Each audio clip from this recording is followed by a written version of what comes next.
Здравствуйте! Я знаю, что все, кто помогает детям, делают это бескорыстно, от чистого сердца. Но родителям спасенных детей очень важно, чтобы их слова благодарности были услышаны теми, кто помог их детям. Родители Жукова и Ариэллы хотят сказать огромное спасибо всем врачам, сотрудникам фонда и вам, добрые и неравнодушные казахстанцы. Вот строки из их письма. Оказывая финансовую помощь, вы дарите не просто материальную поддержку, а дарите радость и надежду. Желаем вам всех благ, здоровья, процветания и побольше тепла на вашем пути. Пусть ваша доброта и щедрость вернутся к вам во много раз превышая. Насколько благодарны своим родителям приемные дети, сложно представить. Если вы готовы подарить счастье ребенку из детского дома, вы всегда можете обратиться за помощью в Центр поддержки приемных родителей. Звоните на короткий номер 1422, оператор соединит вас со специалистом вашего региона, а также можно найти в интернете странички центра в социальных сетях. А сейчас мы поговорим о ребенке, жизнь которого зависит от того, насколько быстро мы сможем собрать сумму, необходимую для оплаты его лечения в одной из клиник за рубежом. Здравствуйте! Это программа «Подари детям жизнь», и с вами я, Алихан Карибаев. У годовалого Юнуса Бахтияра из города Байконур ретинопатия недоношенных 5-й стадии. На оплату очередного этапа лечения ему необходимы 700 тысяч тенге. Помочь малышу вы можете через онлайн-пожертвование на сайте www.детдом.kz, а также с мобильного телефона через приложение банков Каспий.kz. В разделе «Платежи» переходим во вкладку «Другое», раздел «Благотворительность», где находим добровольное общество «Милосердие». Сбербанк Казахстан. Перевод через опцию «Оплата услуг», «Благотворительность» и находим общественный фонд «Дом». Также вы можете отправить помощь через платформу Бергемс.kz Халахбанк. Юридические и физические лица также могут помочь банковским переводом. Реквизиты, отчеты о полученных и потраченных средствах публикуются на сайте www.детдом.kz. Все пожертвования, собранные в ходе акции «Подари детям жизнь», 100% идут на лечение детей. Юнус родился раньше положенного срока на 32-й неделе. Вес при рождении составил всего 1 кг 890 грамм. Через несколько дней ему был поставлен диагноз катаракта обоих глаз. Было принято решение о проведении операции на оба глаза в условии КАЗНИИ, глазных болезней в южной столице. Там было проведено детальное исследование, которое выявило ретинопатию недоношенных 5-й, самой сложной степени. Напомним, что это заболевание глаз, возникшее вследствие нарушения развития сетчатки у недоношенных детей. По статистике, почти каждый 5-й недоношенный ребенок страдает заболеванием глаз. И Юнус стал 5-м ребенком из этой злосчастной статистики. Врачами было рекомендовано международное лечение нашему маленькому герою. Родители узнали о больнице в городе Санкт-Петербург, где давно и успешно лечат данное заболевание. Начался сбор на лечение, но форс-мажорные обстоятельства в связи с пандемией отложило сроки. Спустя полгода семья при первой же возможности вылетела на операцию. Через время последовал второй этап лечения.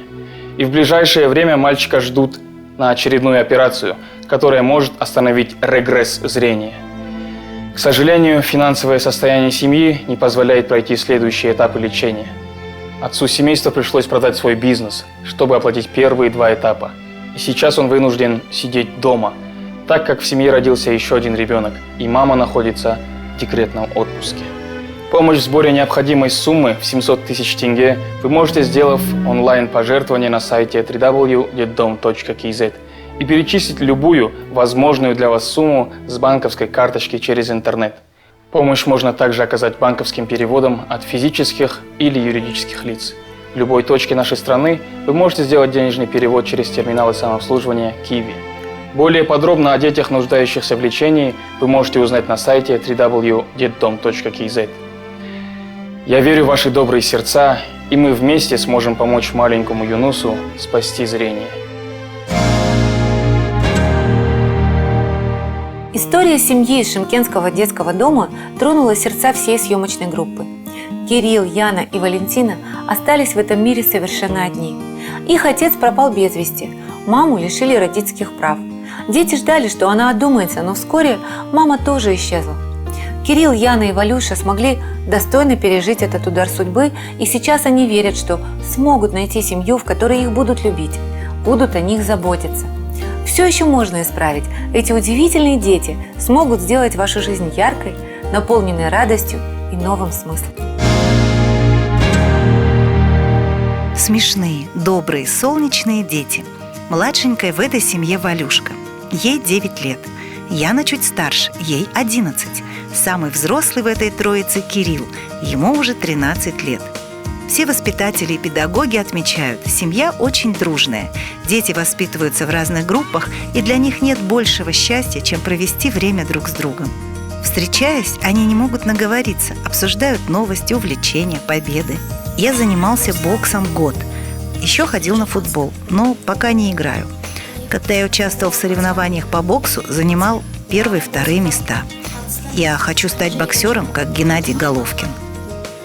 А я люблю танцевать, хожу на танцы. Когда я вырасту, хочу стать хореографом.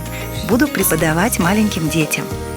Я мечтаю, когда вырасту, стану продавщицей. Хочу продавать игрушки. Яна и Валя – болтушки и хохотушки. А вот Кирилл – серьезный парень. Он хорошо понимает, что старший брат и единственный мужчина в семье в ответе за сестренок. Воспитывать их, приглядывать за ними – это его святая обязанность. Я люблю своих сестренок, они очень добрые, и они хорошо учатся. Я им помогаю делать уроки. Мой брат и моя сестренка очень хорошие. Я их очень сильно люблю. Брат мне помогает по учебе и защищает меня. А сестренку защищаю я и помогаю ей делать уроки. Валя любит собирать пазлы и рисовать. Я очень сильно люблю брата и сестру. Они очень добрые и умные. Воспитатели отмечают, что все трое очень трудолюбивые и аккуратные дети. На них всегда можно положиться, любое поручение выполнят в срок и на отлично. Кирилл и Яна открытые, послушные и доброжелательные. Валя старается во всем быть похожей на брата и сестру. Мои любимые уроки – это казахский язык, художественный труд, физкультура. А мне нравится математика, казахский язык. Я люблю решать задачи по математике. В свободное время я люблю вышивать, рисовать, читать книги. Кирилл, Яна и Валя – одаренные дети. Девчонки – маленькие хозяюшки. Им нравится заниматься рукоделием, очень любят наводить порядок в комнате. Кирилл тоже мальчишка аккуратный. Ему важно, чтобы все его вещи всегда были на своих местах. Ребята представляют, что именно так должно быть в счастливой семье. Все правильно, чисто, понятно. Я счастлив, потому что у меня есть сестренки. Я им желаю счастья и всего доброго. Когда брат и сестренка рядом, я очень счастлива. Они поднимают мне настроение, и мы вместе играем. Нам вместе весело. Я мечтаю, чтобы Яна, брат и я, мы втроем полетели на самолете в путешествие. А еще они мечтают попасть в семью, где есть мама и папа. И очень хочется, чтобы эта мечта сбылась. В рамках одного сюжета невозможно рассказать обо всем. Если вас тронула история Кирилла, Яны и Валентины, за более подробной информацией обращайтесь в органы опеки и попечительства города Шымкент. И, конечно, всем, кто готов стать приемными родителями, я напомню сайты, где собраны анкеты детей, которые пока еще находятся на попечении государства. Это усыновите.kz и rbd-kpd.kz. А если вдруг у вас, уважаемые усыновители, появятся какие-то сомнения или трудности, вы всегда можете обратиться за помощью в сообщество приемных родителей. Сейчас на экране вы видите номер телефона горячей линии этого сообщества. Каждый ребенок должен жить в семье. И, разумеется, каждая детская жизнь бесценна. Мы сможем все вместе помочь нашим детям, защитить их и подарить им счастливое будущее. До свидания.